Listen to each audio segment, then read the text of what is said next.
Hi guys, blessed be. Welcome to Luna's Corner. I'm Luna Jade, and I am so excited to have you here today.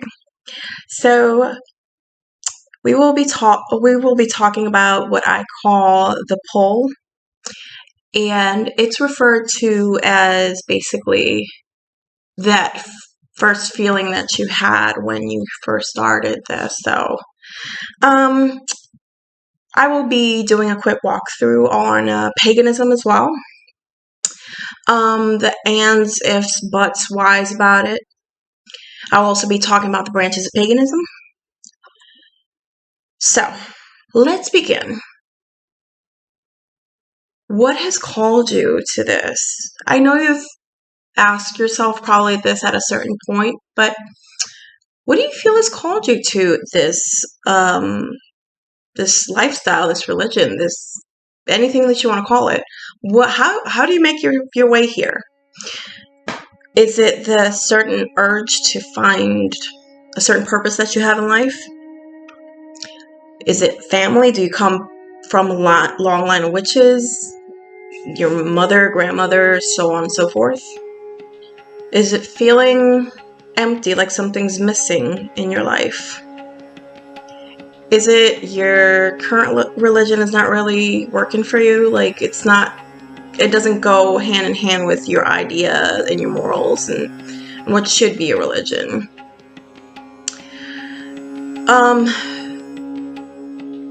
Maybe it could be, well, basically in my case, that feeling that you've never belonged or that you're different, basically. Okay, so where to begin? First thing about what brought you here. That brings the previous statements to mind. Why this path in particular? Now ask yourself deep down what you know to be true. Like, what do you really feel in your heart that is real to you? What makes sense to you? What clicks to you? We all know the answer to this, believe it or not, even though some of us choose to ignore it and dismiss such thoughts by the fear of being ridiculed or told, made fun of or told that you're crazy or something. It doesn't matter where you come from. It doesn't matter what religion you are from. It doesn't matter your background. Everybody believes that there has to be something more. So, and yes, I might get some backlash for this, but I include atheists in this. Things didn't just pop up out of nowhere. It's just plain simple. There has to be more. There definitely has to be more. So, you need something that answers these questions for you. So, in my personal experience, I had something called a reset. Sorry about that. Everybody has different spiritual paths, including myself, prior to this one. So, in my opinion, I personally had to reset, change or divorce the knowledge that I knew already about religion, about God's deity, everything, in order for me to make sense of what I'm doing now, in order for me to leave room, if you will, and start with a blank slate, to be able to absorb all these new information, all this new knowledge about what I really feel in my heart that I want to practice. You personally might not need to do this, but in my case, it was definitely necessary to divorce my knowledge from my old path into this one in order to start, like I said before, with a blank canvas, like a new slate. Why did I reset?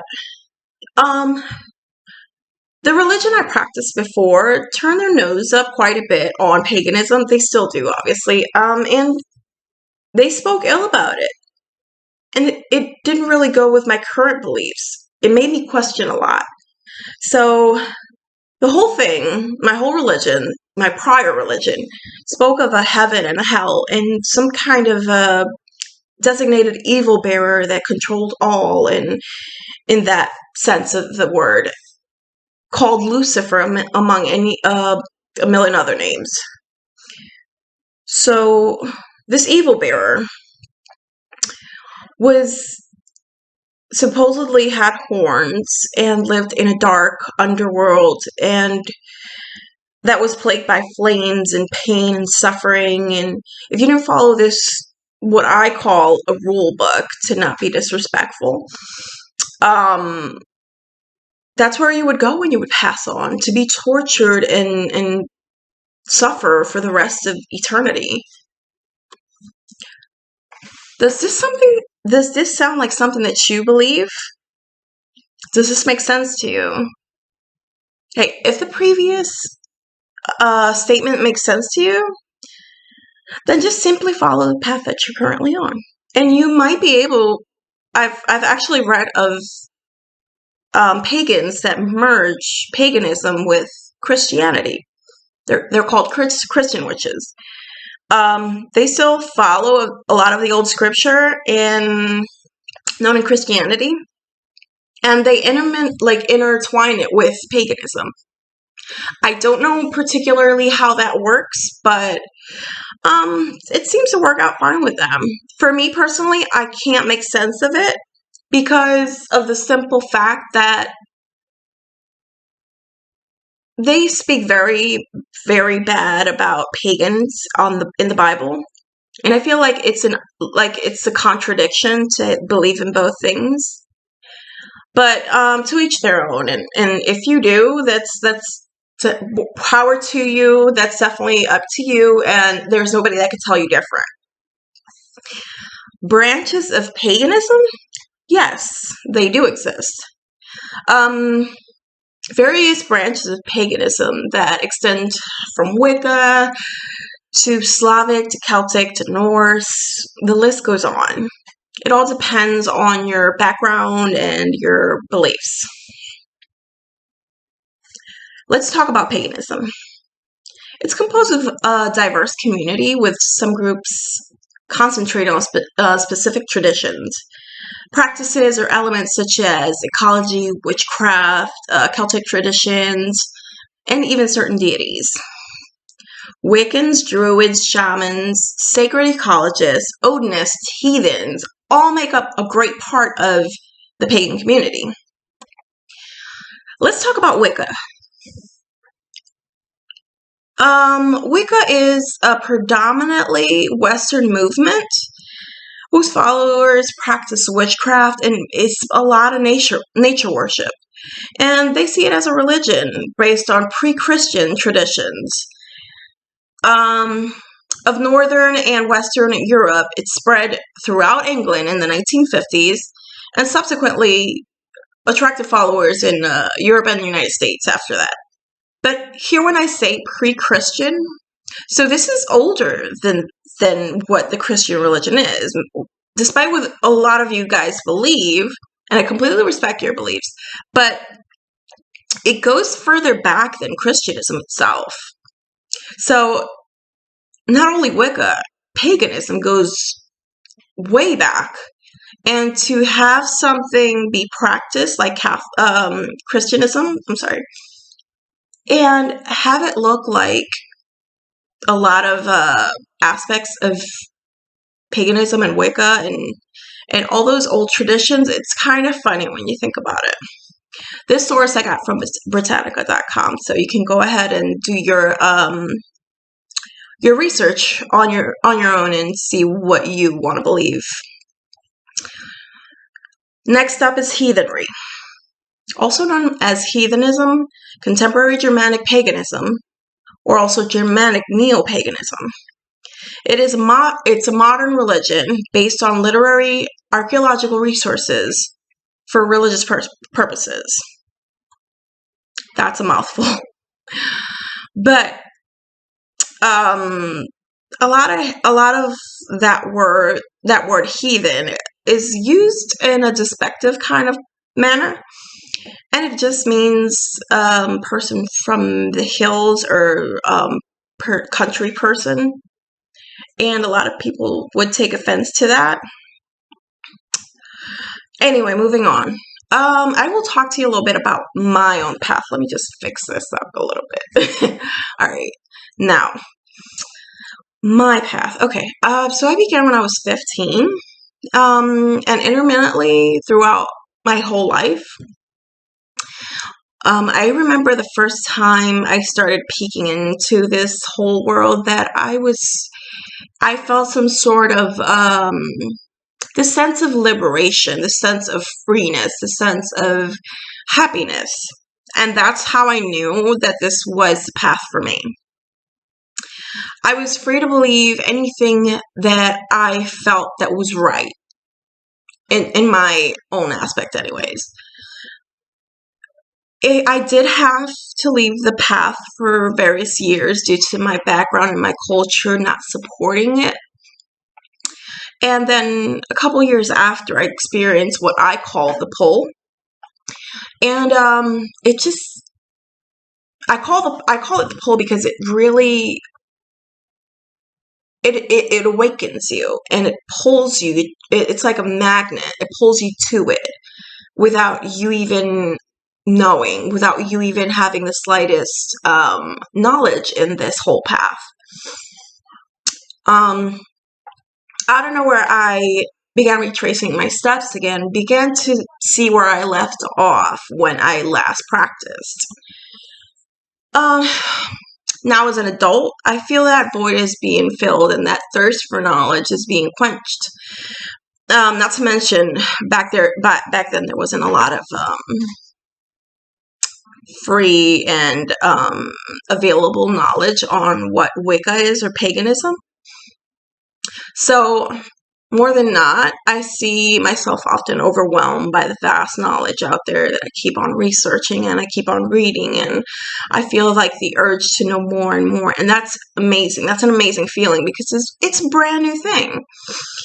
And you feel like, at first you feel like it's brand new, but once you start and once you're actually in it, it feels like I'm home. That's the feeling that I got. And that's a feeling a couple of people that I know that have recently gone into paganism have experienced. So, yes, I am sometimes overwhelmed by the vast information out there, and sometimes I just have to stop myself from buying yet another book because I have this humongous book addiction. But so I had a lot of questions when I first started out. Like I said before, I didn't have the means, or I didn't have that information wasn't out there, wasn't available for everybody. And to seek it, it was kind of frowned upon. So I made this channel for all of you that come to seek answers, all of you novice witches that have no clue what's going on, what's pulling you to this. And you guys want to know stuff, just like I wanted to know stuff. And let's be clear, I am a relatively novice witch, but like I mentioned before, I feel like with all the reading I've done and all the videos I've seen and all the research I've been done, I feel like I saw myself in a place that I'm like, you know what?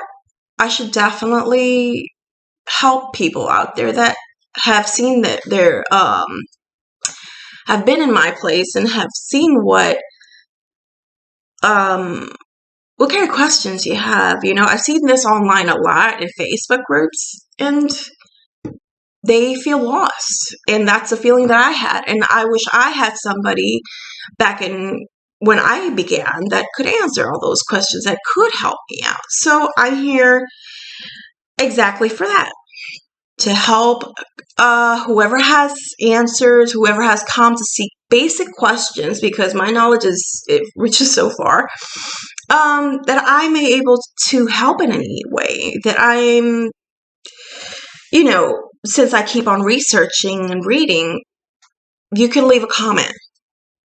Leave a comment below, and I'll do the research. We can discuss it here. I'll be happy to.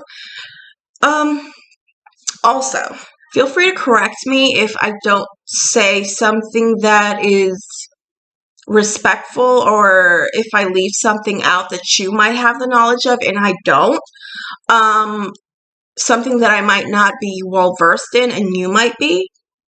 And just, I don't want to offend anyone. I really don't. So I would appreciate if in the comments you would leave the correction to where did I mess up, or what did I get wrong, or what am I leaving out, or what did I mispronounce, whatever. But as long as it helps you and it helps me clear the air out with everybody else that's watching, so I don't repeat the same mistakes. So, where to begin?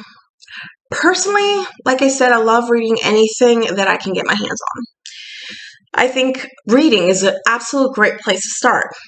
If you're not much of a reader, then there's Facebook groups that you can join. There's YouTube channels that you can watch, like this one. There's many places that you can seek that knowledge, that you can quench that thirst for knowledge. Also, the internet is a great source. That being said, try and look up reputable sources. And how do you know this? This is described in certain books, and also it's described on the veracity of the information. You can look it up on different sites, and it correlates with all of them, or may have similarities. So then you know you're on the right path, because this one says that, and that one says this, and they both are more or less the same thing. So that's how you know you're on the right path, and you can go back to that same website. That's how I've done it before. Books. Oh my God, my favorite subject. So here you are, looking for better ways to help you understand your path. So before you begin, you want like I mentioned before, you want the material to be reputable. You want it to be something that is something knowledgeable, something that's concrete, something that can be backed up. Also,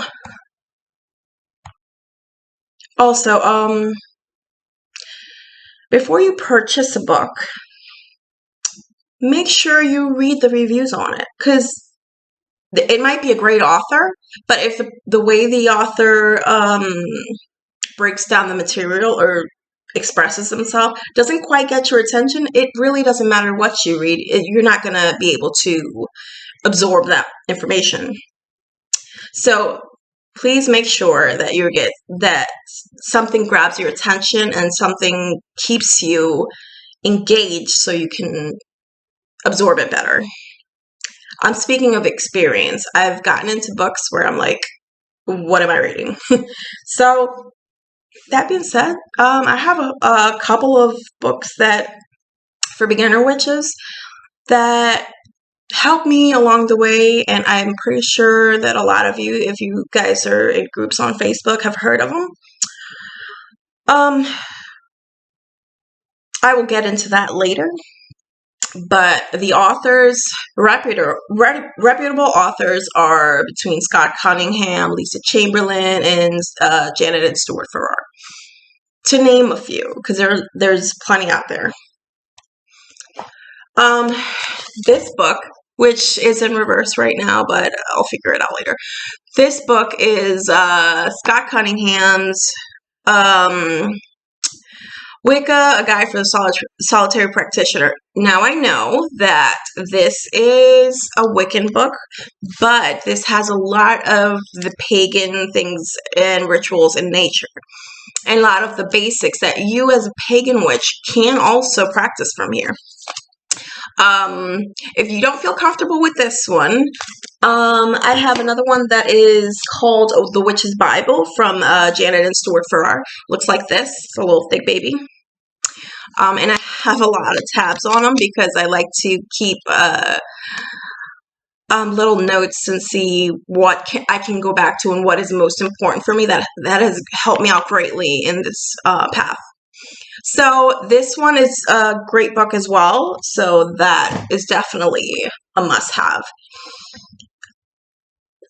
Now, what does being a witch mean to you? Is it the spells? the ability to change your perspective, or someone else's perspective, or even their mindset or their actions. Is it the ability to heal? Is it the possibilities it's given to you? Is it the ability to control things? We all like control, want to admit it or not. So the fact that these elements reside in our hands, in our abilities, it's very much exciting. But it includes all of these elements, all of the above. And the best of all is you work with your intuition. That's what makes you connect with the whole paganism and the Wicca religion. It makes you connect. It gives you something to connect to. Knowing your true self and understanding that this is, it's the most important thing. Why knowing yourself is so important? Because you should always know what area you should work on, or the restriction you should put on yourself with certain aspects of witchcraft. You have to know when to and when not to. This mostly applies to Wiccans. We believe in the rule of three, or the threefold law, and I can go into that a little later. But there's various important aspects of witchcraft. You must always remember, we're all human. We have free will to do what we think we ought to do, or what we should do. That being said, we should think of the consequences that it has for us and the person that we craft upon, or the thing that we craft upon. You should feel absolutely that you should be in that position that, okay, I definitely should do this. This is what I have to do. Then you can resume your practice as usual. So this goes directly to Wiccans. Something we should be mindful as well. Not all people that are in paganism or witchcraft like to hear about the threefold law, and your judgment upon others isn't needed or required. I catch myself doing this more often than not because, yes, I'm Wiccan, and yes, I'm human. I err by nature. So the fact that you need to catch yourself, and I say to myself, hey, nobody asked me, so it's none of my business. You go right ahead and do what you feel you must. As long as it doesn't affect me personally, that's your person, and I have no judgment towards you. Okay. Aside of what you see others do, you absolutely don't need to break the bank. I've seen this a lot among novice witches. So many things are still free and at your disposal. Like, you can go to the backyard and get whatever, like a twig, a rock, herbs. You can get anything. And basically,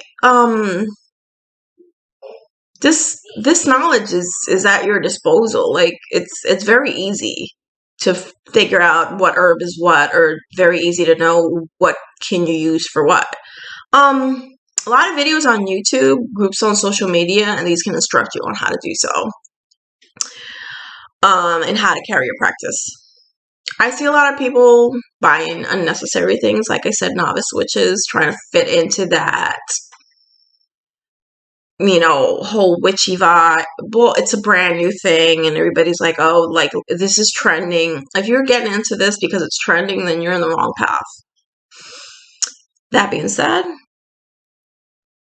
you don't need a lot of things that you see people buying, or people posting online. Oh, I got this is great for my altar, this, that, and the other. Yes, you're allowed to buy stuff for yourself. You're allowed to buy stuff for your altar and for your deity, or whatever you practice, and power to you. But if you don't have the means, there's no reason on breaking the bank. You don't need all the crystal, all the fancy herbs, and all the fancy stuff to be able to practice. Your practice is not more potent if your stuff are brand new and shiny and expensive. So that's irrelevant. It's all about intention. Yes, you absolutely heard right. It's 90% responsible of a successful spell is intention. And there are many things that you can put your intention to. You can put your intention to food. I love this. Love kitchen witchery. While you cook, you can, as you put ingredients into the pot, you can state your intentions into what each ingredient may bring into the pot. You can put intentions in stones that will work for you, and incorporate them in your spells.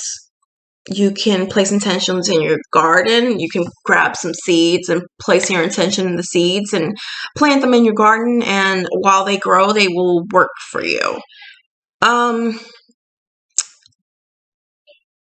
The list goes on. It's a vast amount of things that you can do with intention. Intention, if applied in the beginning of a spell, is very important. And the most important thing is the beginning of a spell is gathering your supplies. So, something that I do want to address as well, that I thought it was very important for me and that nobody told me when I began this path, was labels. Labels. I hate them. I absolutely hate labels. I've seen so many novice witches like get into debates online on what type of witch they are. Oh, I'm a green witch. Oh, no, just stop. No. Why be just one thing? Why not be all of them? Why do you have to place yourself in a box and fit some kind of expectation? No. There are so many variations and they're all valid. Your practice can be as colorful as you want, as dark as you want. It's your practice. So you don't need to like I said, you don't need to put yourself into a box and just follow all those witchy trends that are definitely not legitimate. So like I said, guys, don't put yourself in a box. Don't limit yourself. Paganism is about following your own path, doing your own thing. So with that being said, I unfortunately have to go. Thank you for watching, and don't forget to subscribe to my channel. Hit that little bell somewhere around here, and blessed be. Bye, guys.